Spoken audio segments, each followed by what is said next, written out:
So we live in a world where migrants get locked up a lot. 400,000 people annually now spend time in prison. And it's big business. It's such big business that no longer can we look at the issue as a partisan issue. It's a profit issue. And in order to understand this, we have to look at history, but we also have to look at the possibility of how things can get better.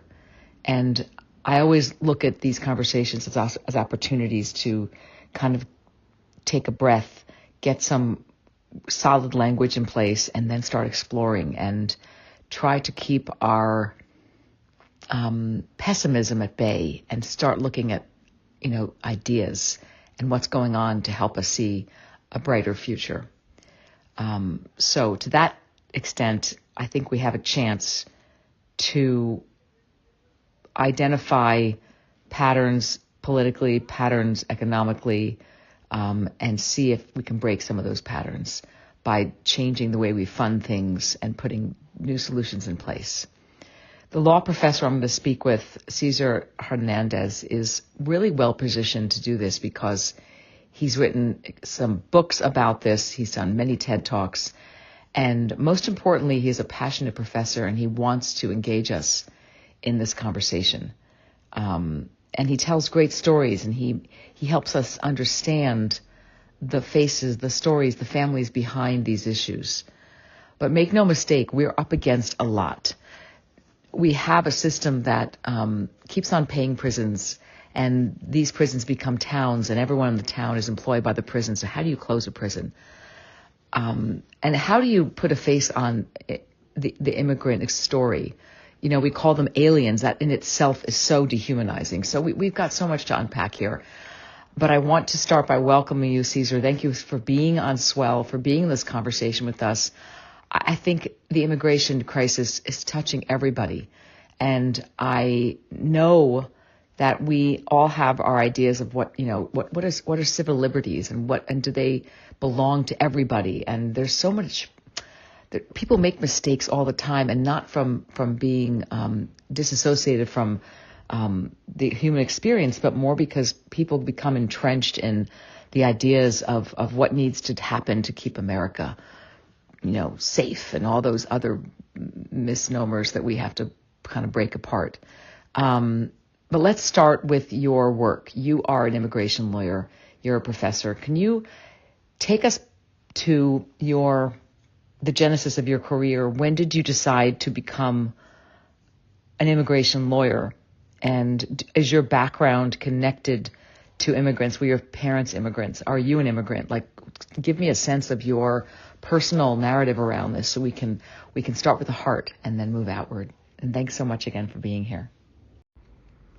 Hi, Deborah. It's a pleasure and an honor to join you and to join all of your listeners. And thanks so much for asking about my interest in immigration. Really, that is an interest that is very much born of my own life experience. I am originally from South Texas, from McAllen, Texas, a border town in a heavily Mexican immigrant community. It's a very poor community even now, nonetheless. When I was growing up there, but by the time that I was born, my family had only spent a few years living in this community. They'd moved there. My parents had moved there with my older siblings from the Mexican border town that is just across the border from McAllen, Reynosa.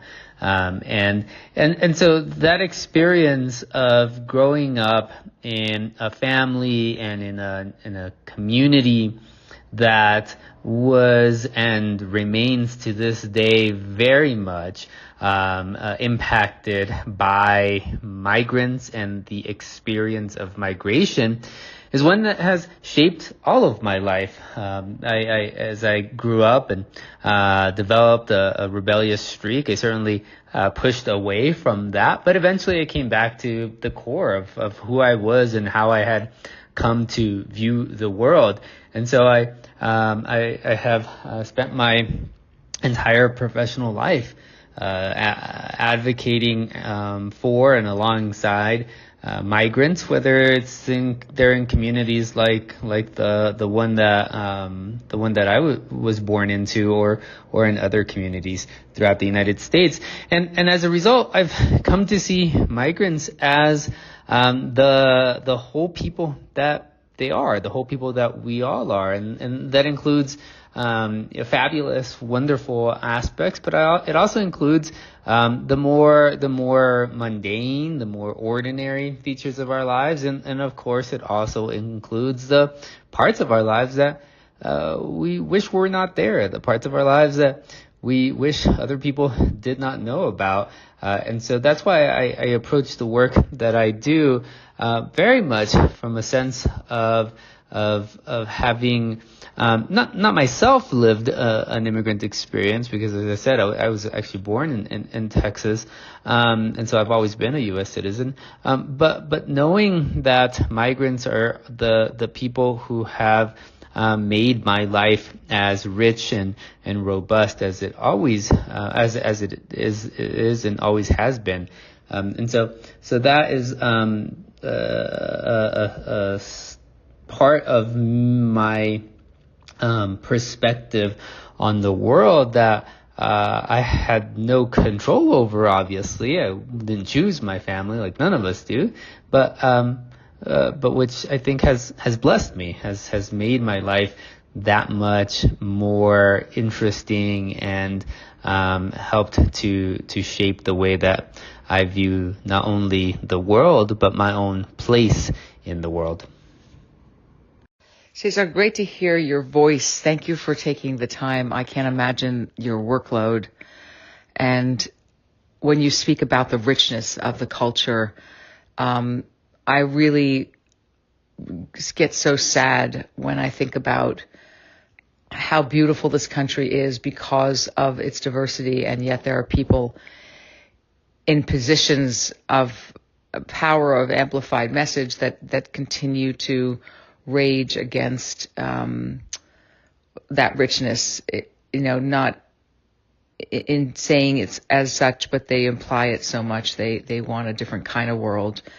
And we all know that it takes some emotional intelligence to understand the full holistic experience of the migrant life, and what people go through to leave where they know and to go to a new place for myriad reasons, but mostly because they're looking for a life that can bring more richness to their lives, and they know what they give in return is their own beautiful sense of culture and of possibility. As dreamers, we're all dreamers, and your story connects so beautifully to your family, and I can't help but wonder what keeps you going when things seem pretty tough. But you are so magnetic when you speak in your talks, and you're so completely clear that there are paths forward.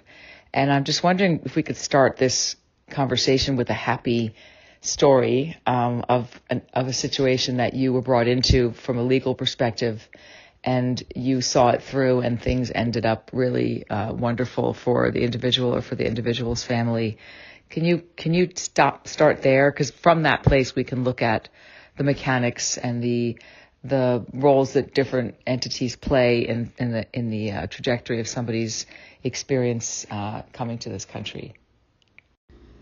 The region of South Texas and northern Mexico, where I was born and raised, is one that relies and has always relied on the river, the Rio Grande River, or as it's known in Mexico, the Rio Bravo, as the reason for its existence, the lifeline, the literal lifeline, in centuries past.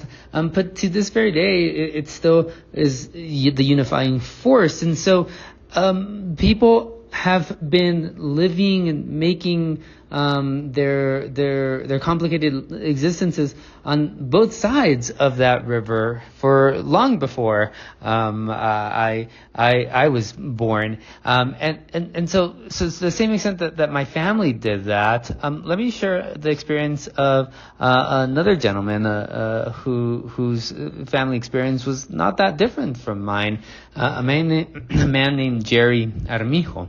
Now Jerry was born, or rather he was raised in South Texas, and not in McAllen, but in a city very close to McAllen. And after he finished high school, he joined the military and was eventually deployed to Iraq. And his job was to lead a group of tanks in Iraq. This was not too long after the U.S. invaded Iraq, after 2001, after the attacks of September 2001. And so Jerry one day is patrolling in his tank, and his tank goes over an IED, a bomb, and that blasts right through the tank, and while no one is killed, Jerry was injured. He was injured physically. His leg was hurt, but he was also injured psychologically, and so he gets sent back to the United States, to South Texas specifically, to try to rehabilitate, to recover from this physical and psychological toll. And while he's back in Texas, he does not get the support that he needs. And so, like has happened with many people who have served the United States in the military, Jerry eventually turned to drugs, and eventually that meant that the police caught on to him, and eventually he found himself in criminal proceedings, and that's when Jerry sort of enters my universe. I'm a lawyer and a law professor, but I continue to work with the law firm that my two brothers, that my oldest brother founded, and my other brother is also a part of. So we were three immigration lawyer brothers, and so Jerry's finds himself in criminal proceedings, and so he seeks our help. And one day he just stopped showing up for court dates, and the reason is that ICE, the Immigration and Customs Enforcement Agency, had picked him up, locked him up in a nearby immigration prison, all because of the fact that Jerry, it turns out, was not born in Texas like I was. He was born just south of the border, whereas I was born just north of the border. And though we're talking about a distance of maybe about 10 miles or 15 miles from where I was born and where he was born, the reality is that that's all the difference in the world when it comes to ICE and immigration law, because I was born a U.S. citizen and he was not. And despite the fact that I have not served a day of my life in the U.S. military, and Jerry was willing to sign up and give his life for the United States if that's what it came to, in the view of Immigration and Customs Enforcement agents, Jerry was not a U.S. citizen, and as a result of these criminal problems that he found himself in after getting injured in Iraq, Jerry all of a sudden was what politicians like to refer to as a criminal alien. That is, a migrant, a person who's not a U.S. citizen, who's got some criminal problems that makes them potentially deportable. And so, fortunately, though, with the help of our law firm and his family, his parents and his spouse, Jerry, we were able to find out why Jerry had stopped showing up. No one let us know, but we found out why he was not showing up for court dates, and we were able to help Jerry. And so Jerry continues to live in the United States, but it is not a particularly unusual set of circumstances. Cesar, thank you for this answer. It is a good ending. He didn't get deported, and he was able to be helped. And I have a first question and a second question from your story. First, is there a path to citizenship through joining the military? Why isn't there one? It makes so much sense. If you're willing to give your life and your limb and your psychology over to the military, and you serve, why can't you get an honorary citizenship, a path to citizenship Does it exist? Are people working on that? It seems egregious that this beautiful soul was traumatized, went down a path that you said, of course, we can see that path. We could write the script for that too, and we know what happened. And to have, the second question is, having a firm with siblings, how is that for you? And do you guys sort of finish each other's sentences? Like, it seems so magical, very, very cinematic, very, very beautiful. And are you working on something together, or do you always have separate cases? How do you collaborate? And that kind of folds back onto the first question. When you guys see a big problem that's beyond one particular case, do you band together to work on an issue? Do you lobby? And to my question about can the military be a path towards citizenship? Where does that sit in the possibility of tomorrow? Can we hope for that? Because it makes so much sense to me.